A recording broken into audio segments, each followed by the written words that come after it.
Hey, welcome back to A Faster Me. This is a CBR finale, CBR number 6. That's California Bicycle Racing number 6, season finale. This is the Cat 4 category. And yeah, I think Ben Patton holds the yellow jersey right now. And I don't know if we had a green jersey this year in Cat 4. I think they may have just done a yellow jersey for Cat 4 this year. But yeah, it was a good race. Very, very dynamic. It starts off really hot. And just to point something out, there was a junior next to me right there. That was Casey. If you see right there, even though I was in front of him, I saw that he was next to me. So just something I wanted to point out, like I did not close it off and hit the apex there. So I gave him like 2 feet of room or so. And I think that's something we need to just be mindful of. Be aware of your surroundings. And even though you may have the right of way, you may have gained position, but you don't want to unnecessarily put people in dangerous positions. You see Mark shoots a little flipper right there to Velosport Jr. as well. Nothing dirty or anything like that. It's just they kind of drifted into each other. I don't even know if they made contact, to be honest with you, but yeah, it's just something like, that I was saying, like it's the beginning of the race here. And yeah, adrenaline's kind of high. So, take a breather, try to be aware of your surroundings, and don't force people into bad situations just because they're in a bad spot. And that didn't happen this race. I think both our races were pretty clean. There's always going to be a little bit of, scary moments or whatever, but for the most part, it was pretty clean. That's Jack O right there, my teammate in front of me. Another strong weekend for Jack. Jack took second overall in the series, not in this race, just overall in the series. And that's a great job by Jack. And then congratulations to me and Jack both. We're pretty much the only 2 Cat 4 riders. And we took second overall in the season series as a team. Shout out to Major Motion, who won the season points. So anyway, we're here going on like lap 2. You see Everett kind of takes the dive bomb line right there. He didn't dive bomb on anyone, but he took that, that dive bomb tendency line. If you can hear, he was pretty hard on the brakes there, and good thing he got it stopped and was able to make the turn tight. And the only reason why I call that dive bomb tendencies because obviously you do that more often than not. Eventually it ends up being a bad deal. But Everett's strong. He's having a great year this year also. He's had some really good finishes lately, some top 10s. And yeah, just one of those deals where you're trying to move up and you think you have time to shoot up the inside, and then sometimes that time or that window gets closed on you. So anyway, we're kind of chilling right here, but to be honest with you, the start of this race was super hard. I think these first 10 minutes, we're going to really be flying on these first 10 minutes. It was kind of to the point where it got pretty hot, and then I was like, man, I don't know if this is the pace we're going to keep the whole race. I think I'm done here, So you'll see, the pace really picks up, and it's about probably for the next 7 minutes, we're going to be going pretty fast. And this is my first time seeing this. Obviously, this is the day of the race. I just got home. I'm going to try to spit these videos out. So please forgive me if I stutter or say something that doesn't make sense. I don't really go back and try to edit the videos. It's not that big of a deal to me if I make a mistake. I know some people want to hold you to it and, criticize you or whatever. But if I say something and I make a mistake, I just keep it rolling. You see there was an attack that went off the left side there. You see 3 guys are off the front trying to get in a little break. And that was really the theme of this, this weekend. There was a lot of little attacks, a lot of breakaways, games being played, but that helped spice it up a little bit. And it was really a fun race.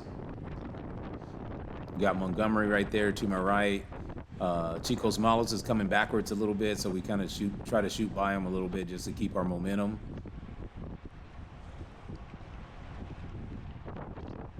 Yeah, and shout out to Ben Patton right there in the yellow jersey.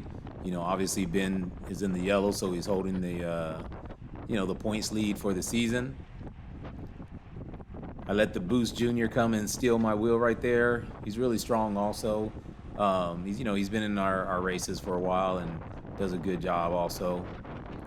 And that's something to point out too, because we had some conversations with different racers, male and female, today at the races about fighting for wheels and knowing when to get back in, stuff like that after some of their harder efforts. And one thing I was trying to explain is every wheel is not worth fighting for.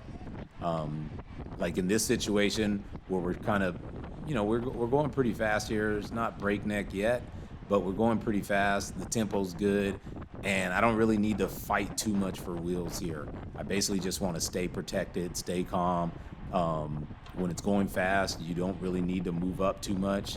My theory is when it's fast, just hold your spot.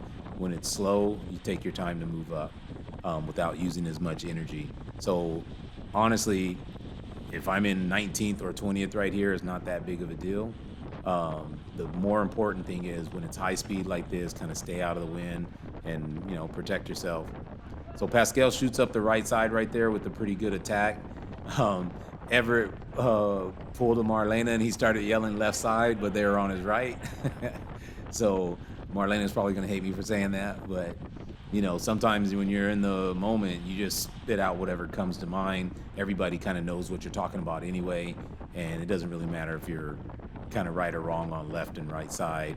I mean, in certain situations it could be, but for the most part, it's not a big deal.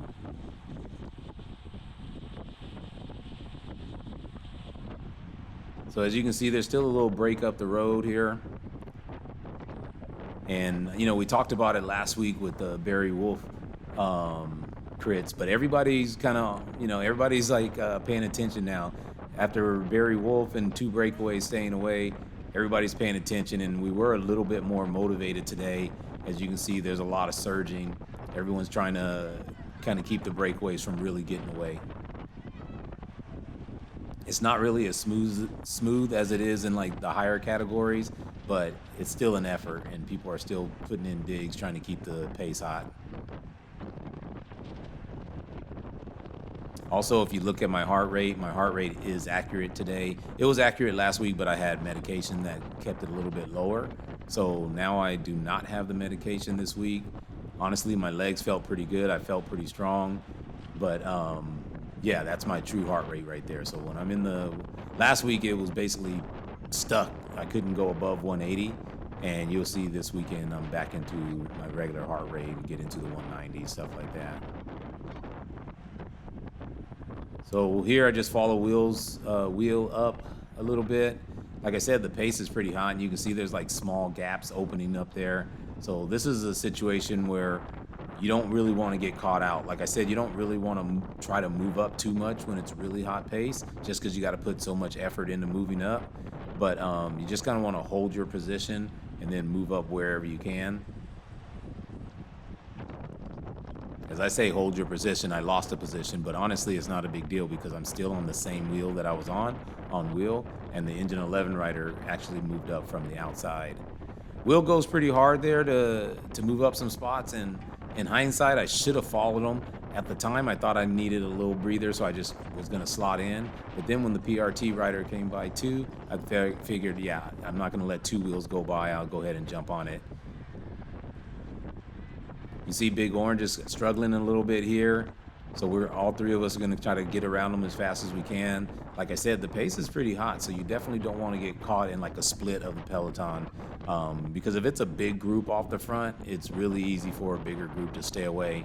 And then you'd have like, a split Peloton. You'd have two groups basically, and you really don't want to be in the second group.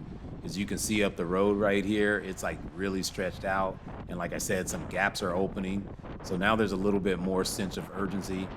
I kind of saw that there was some gaps opening up there, and I thought, okay, yeah, I need to move up now. Don't really want to put in like the big efforts, but you definitely got to get to a spot where there's no gaps. And as you can see, my man in red right here, he's struggling a little bit, another big gap. So I shoot up the inside, kind of roll back up to Montgomery's wheel here.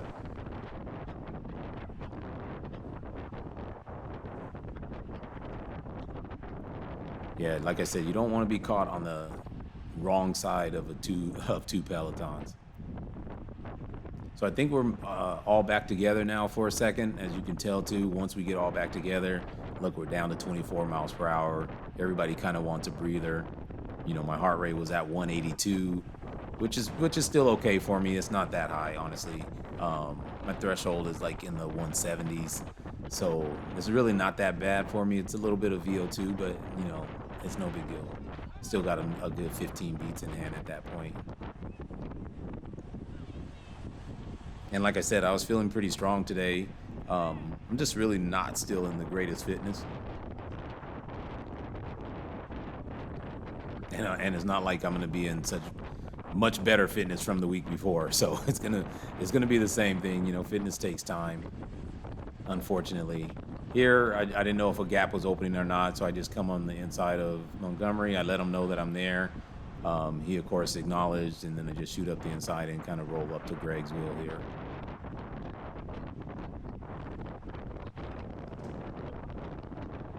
That's one thing, too, just that you really need to emphasize when you're starting off. Like, everyone tells you to save energy and stuff like that, but you really have to pay attention to the person that you're drafting, not just look at a wheel, but you want to look further up the road, see what's going on, make sure you can kind of see when a move goes, stuff like that.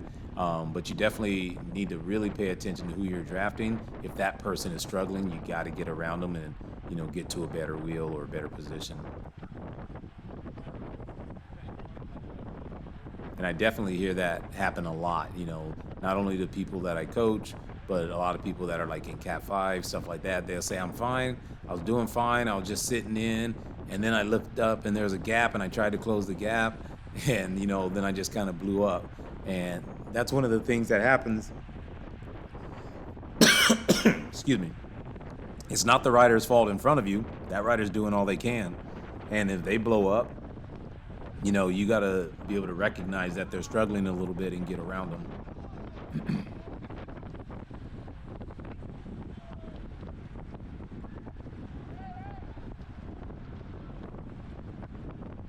So definitely you can see my heart rate's down now. Like I said, those first 10 minutes was just really hot. And then unfortunately for the next 20 minutes, we're going to be just cruising. The speeds are going to be really low. And not only are the speeds really low, there's a breakaway that ends up getting away. As you can see, there's two people going off the front now. And that's why the speeds are so low. Like, we kind of don't chase it. Just kind of leave it out there, let it dangle or whatever. No one wanted to do the efforts. And, we just basically cruise now. Especially because the beginning was so hot. The first 10 minutes was so hot. Everybody just kind of wants a break. Everyone's enjoying the break. And no one wants to really put in that effort to run it down now.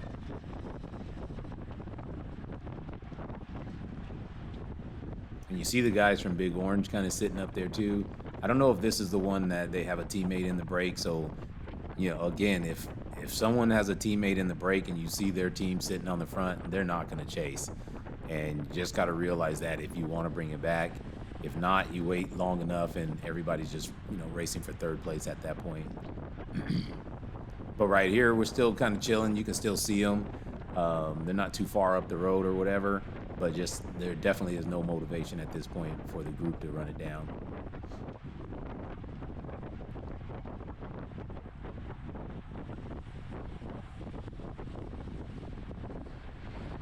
You see Ben and Will over there to the right. Looks like they're, possibly planning on making a move, maybe trying to bridge to it.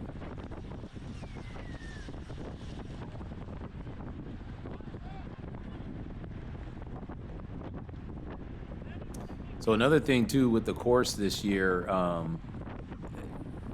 so Jeff them made a couple adjustments to the course right now. So two big adjustments really. Two big adjustments to the actual physical course, and then one adjustment to the rules and the standards of the course. So the two big adjustments are, number one, the start-finish line has been moved, so it's definitely a much longer sprint now after you exit turn 4, and it's pretty cool. It makes it a lot harder with that sprint being so long. just it prolongs the effort a little bit. You'll have two corners where you're or two straightaways where they're like uphill, and then when you come out of turn 4, there's a slight uphill leading into a downhill, but it just makes it a really long effort, which adds to a little bit of the difficulty of the race. The other physical change that they made is on the downhill. I'll point it out in a second. After turn 1, they put some CBR barriers up, which I think is a really good move, because obviously we've had some issues in the past of either people crashing or hitting the cones, going outside the cones, getting forced outside the cones, or hitting a cone and then a cone flies into the roadway, like into the race. But now what they did is they put the metal barriers, kind of like fences or a fence, to the right side.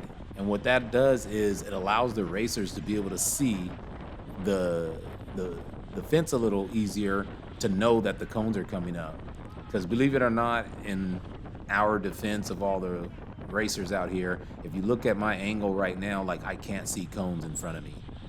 But if you look over to the right a little bit, you start to see the cones, and then you can see the barricade, and it comes out like, there it is there, and it makes it a little bit easier to recognize when you're in the race. So, that, and then the new rule enforced is if you go outside the cones for any reason, you're disqualified, which that was already a rule. But now if you go outside the cones and get disqualified, you're also disqualified for all of next year. So I wouldn't say that the threat or of the rule made the difference, but I definitely will say emphasizing it made the difference, and the visual difference of adding those barriers, I think, was a big plus. Because see, on this side where there is no barrier, when you're racing and the pace picks up, those cones on the right start to come into play also. Not because you want them to, not because you're trying to go over there by the cones, but once you get to a certain speed, you end up using more of the road. And, when you're like, if you're 20th, you really can't see the cones. If you're, 15th and above, at the front of the pack, then it's a lot easier visually to be able to see like what's in front of you and what may be coming up.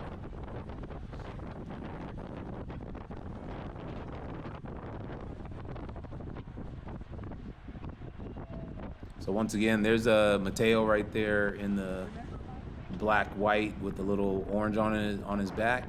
I met him and his father today. I mean, I've raced with Mateo a couple times, but I met his father today and kind of talked to them for a little bit. So yeah, he's going to be heading to Ireland pretty soon to do some races out there, and that's going to be kind of exciting. Hopefully we get an update and see how they did. There's a bunch of guys from America going out there. I think he said there's maybe 10 juniors that are going to go out there and race in Ireland. I know Odin is one of them that races for like Boost right now. So yeah, it'd be good to get an update later to see how they do.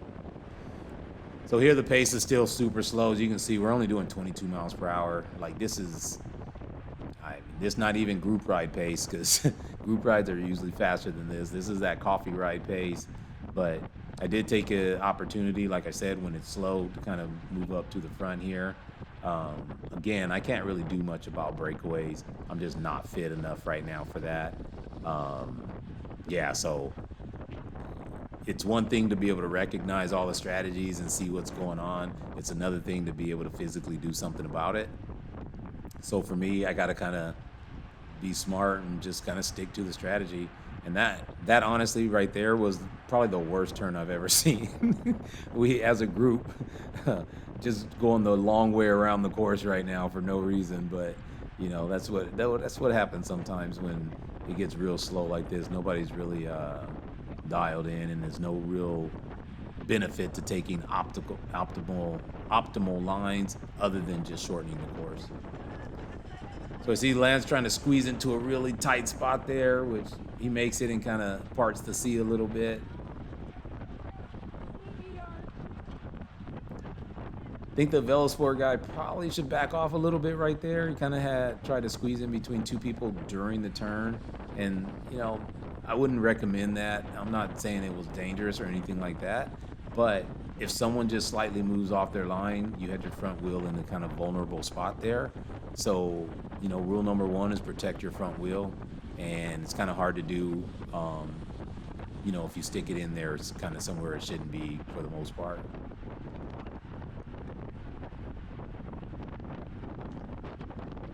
All right, here we picked up the pace just a little bit, back up to 28 coming out of there. I mean, 28 is not really fast for that section, but yeah, it's faster than the 22 we were going last lap. So there's definitely a little bit more urgency now. And, we're just at about the halfway point of the race. Yeah, shout out to all the guys on Wolves. They came out to the GMR TT yesterday and crushed it. I didn't race it. I just went to cheer on some of our teammates that were doing it. But yeah, they swept the podium in the I think it was in the Cat 4 category. They swept the podium. Had some really fast times as well.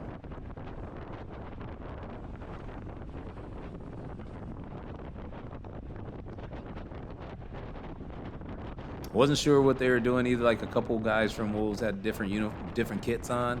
I wasn't sure if that was by design or maybe they just didn't have the same jerseys and stuff like that. But I think one of them was wearing kind of like the black bibs with white, and then the other guy right there that we just saw was wearing kind of black on black. And I didn't know if that was just a strategy or if they just had different kits today.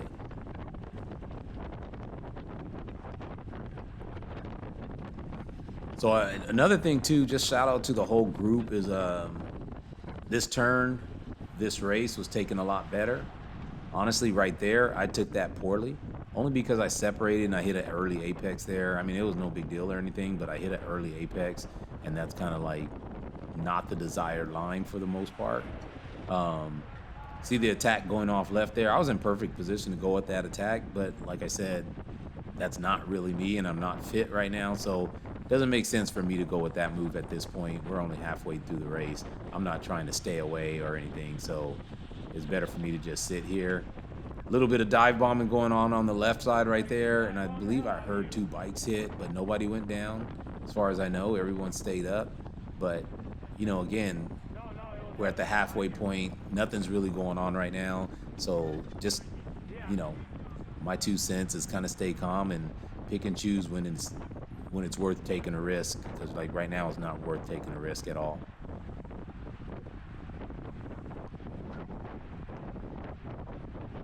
Also, I think I raced a little bit more efficient this weekend. This race was just choppy because, like I said, super hard first 10 minutes, super easy, or for the most part easy, the next 20 minutes, and then a very hard last 10 minutes of the race. So I was a little choppy here, but I think I only averaged like 209 watts or something, because like I said, we're going so slow. I only averaged about 209, and I think my normalized for this race was only like 236, which I'm happy with both of those numbers. I really just got to get some power back in my legs, a little bit of pop, and then just be able to close out on the last 2 laps.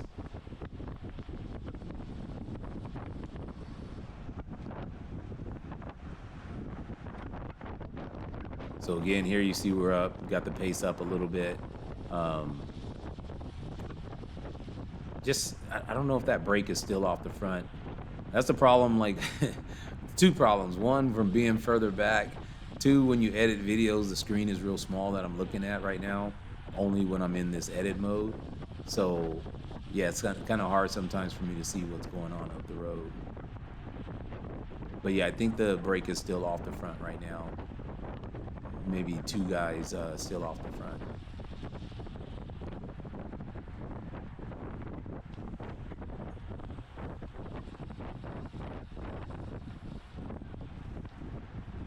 Oh yeah, and shout out to I don't know his name, one of the juniors up there with the stars and stripes on. Obviously, if you have stars and stripes, it means you won a national championship or a national title in a race. Yeah, and honestly, to me, it's hard to do. You see Lance Lance did another squeeze move up there. They kind of bumped a little bit with the gentleman in the green, and I don't know who moved over or whatever from from this vantage, it looks like Lance squeezed through there. But yeah, good handling on both of them to not panic and just ride your bike. There's a saying in motorcycle racing, like, so I used to race motorcycles, and people would be afraid of crashing. And I remember one of the instructors telling us, like, there's no such thing as crashing. You've either crashed or everything else is riding your bike. And I think it's the same with bicycles. Like, people try not to crash sometimes, which doesn't really make sense. If you haven't hit the ground, that means you're still riding your bike. So that's where all your energy should be spent. All your concentration should be spent on riding the bike. Don't let go of your handlebars. Keep pedaling.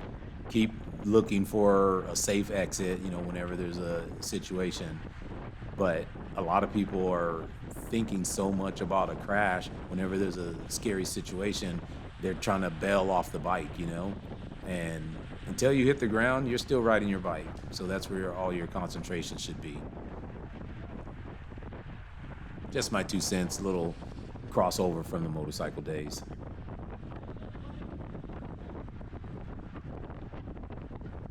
So yeah, we're starting to get to the latter half of the race now. We're probably like 2/3 of the way done, just about. Got probably, I don't know, I want to say about 7 laps to go here, probably.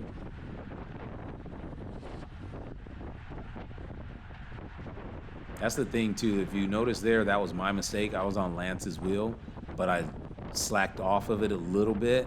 And you see what happens when you do that? As soon as there's a little gap between you and the wheel in front of you, it's like piranhas to blood. They're going to close on it. They're going to close, squeeze that gap out, and I kind of had to back off a little bit. And now if you look, Lance is like 3 rows up in front of me. And I was just sitting on his wheel a second ago, and just because I let a gap open to his wheel, I got squeezed out. And I've been talking about that a lot lately, just, battling with bike position, not trying to battle with body parts, all that kind of stuff. The power of position in bike racing is kind of king. You got to get your handlebars and everything in front of the rider in front of you, or that you're trying to, fight over a little piece of road width or whatever. And usually that person has to concede. But what I see is a lot of people side by side, kind of bickering, trying to pop an elbow, stuff like that. Like, you don't really need to do that.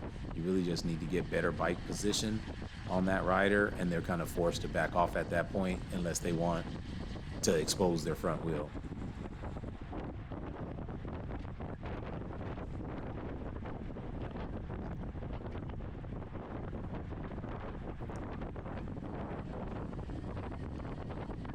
We're turning some pretty fast laps too. I want to say my fastest lap of the race was 126. And it's kind of funny because the women's pro race it was really spicy. And when I was timing their laps, often they were like 150. And it's kind of weird. Like I said, we just punched such a big hole in the air with our Peloton. We can get our speed up pretty fast, and it makes it pretty easy to really hold momentum for one lap. And you'll see when we get to the end of this race, we're really flying on that last lap. I don't know for sure if that last lap was my fastest lap or not. I guess it was, but yeah, we're pretty much, I believe we're over 30 the entire way on that last lap. There's a young man I was talking about right there to my left with the stars and stripes on. I don't know, obviously he had to win a crit to be able to wear his jersey in a crit, so I'm guessing it was the junior nationals. Don't know what age group though.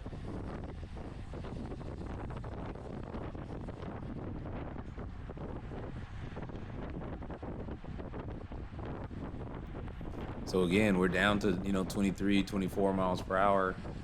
So I'm pretty sure that brake is still off the front. Yeah, I can see it up there, just turn left. So the brake's still off the front. We're really down on speed here. It's kind of a broken record. Same thing, that no one's really motivated to chase it.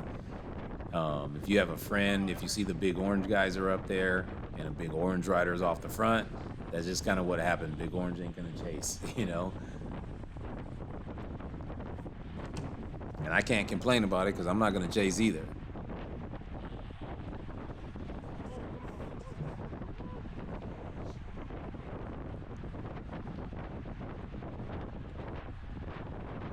So again, you see a rider kind of coming backwards. I want to squeeze in there.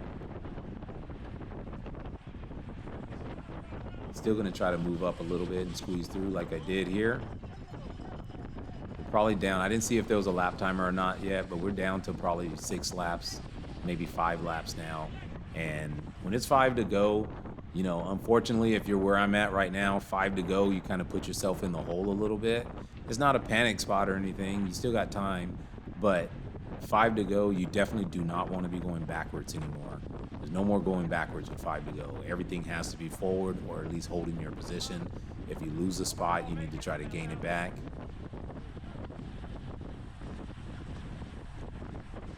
It's getting a little tight in there too.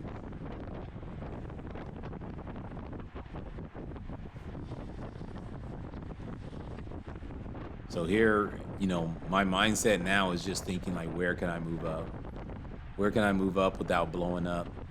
Obviously, this is a time that you really have to safeguard your energy because, like I said, with 5 laps to go, you do not want to be going backwards anymore.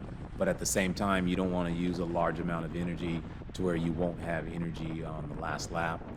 You know, it's always a little balancing act there. It's kind of like a give and take because you can save all the energy you want, but if you're in 30th place, all that energy you save doesn't matter.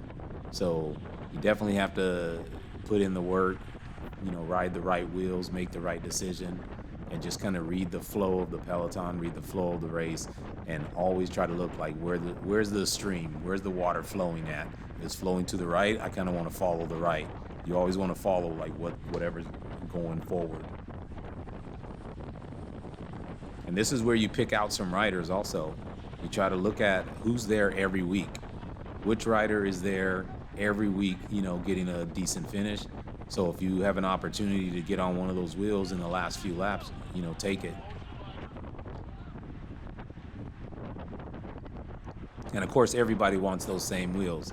You see Jack's moving up there on the left side. He's one of those guys that's up there every week. He's going to be in the top 5 or so every single race. So for the most part, you know, so if you have an opportunity to get on that wheel, you get on it. That's why I try to keep his wheel clean sometime and not let other people just kind of get a free ride on him. The thing is, though, Jack's a freelancer a little bit. I was talking to one of my teammates about Jack and trying to work for Jack, and it's, you know, it's something I think is, I'll try to be quick with it, but I think Jack's kind of like, you know, the comparison of like Barry Sanders and Emmitt Smith. You know, people used to compare those running backs in the NFL, and Barry Sanders is super dynamic. You know, he's always cutting back, making big plays, all those kind of things, and that's kind of how Jack is. Now, it's a good thing to have, but at the same time, it makes you a little unpredictable if somebody wants to work with you, you know?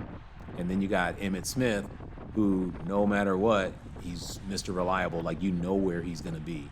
You know if you're running zone right, he's going to take it to the right side, hit the hole, and get whatever he can get. He won't break as many long ones, but he's super consistent, easy to work for. You know where he's at. He's easy to block for. And with Jack, like, man, if I'm following his wheel, trying to keep it clean, next thing I know, he darts to the left, moves up 10 spots, and I'm like lost, you know? And of course, if I ever want to lead him out, that's a little bit hard too, because he's on my wheel for 1 second, and then next thing you know, he's like completely somewhere else. So anyway, though, we're down to the last couple laps. As you can see, the speed is a lot faster. And again, it's all about going forward now. My man in the green here opens up a little gap, so I notice it. I got to get around. So I just try to move up the inside here, kind of cut in front a little.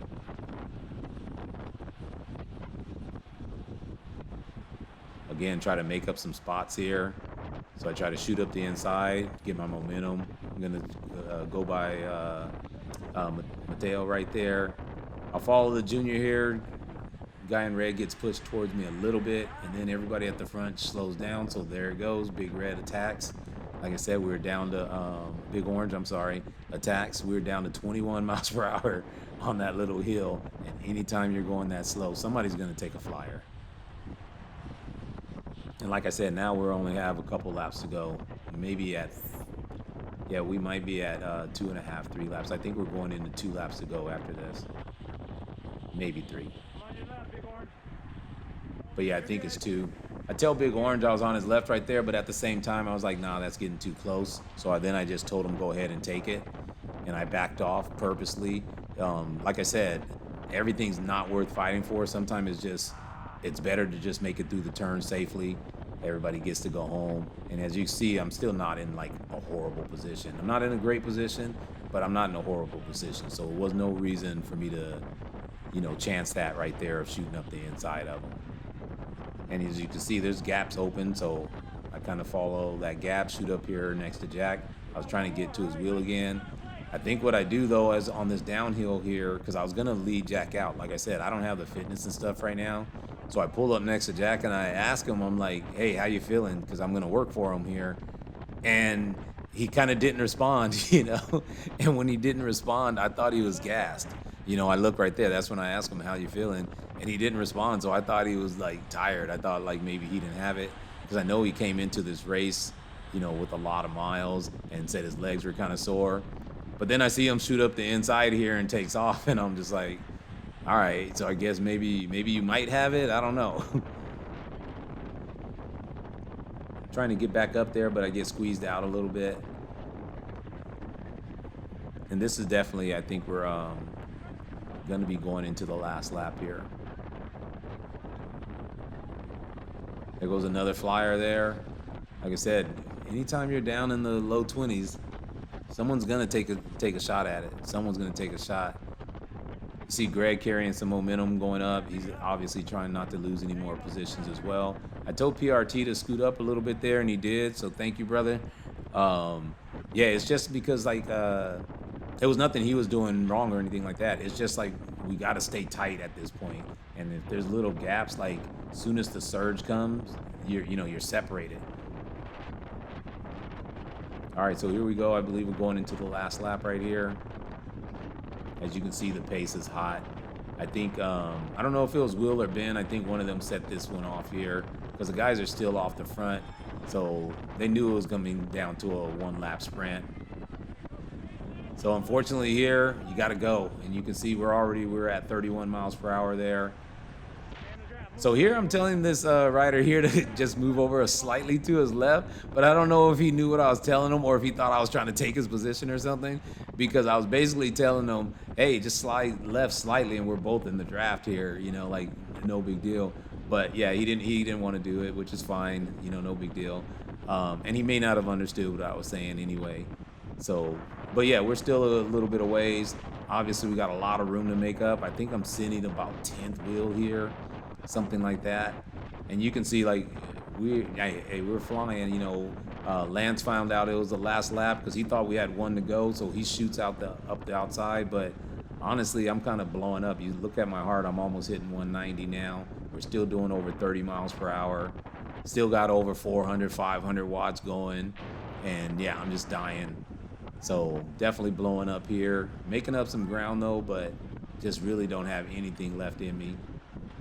Your heart rate is delayed, so it doesn't always show like the actual work it's putting in. It kind of picks up a little bit after. So again, no sprint. I'm just dead. Heart rate was at 192, and this is just all I can do right here. I'm barely hitting 250 watts, So that's just it. Came in 17th place. So yeah, thanks for watching. Again, the race was super fast for the first 10 minutes, super slow for the next 20 minutes, and then pretty fast for the last 10 minutes, and definitely blazing on the last lap again. So I'll get the next video out pretty soon. Thanks.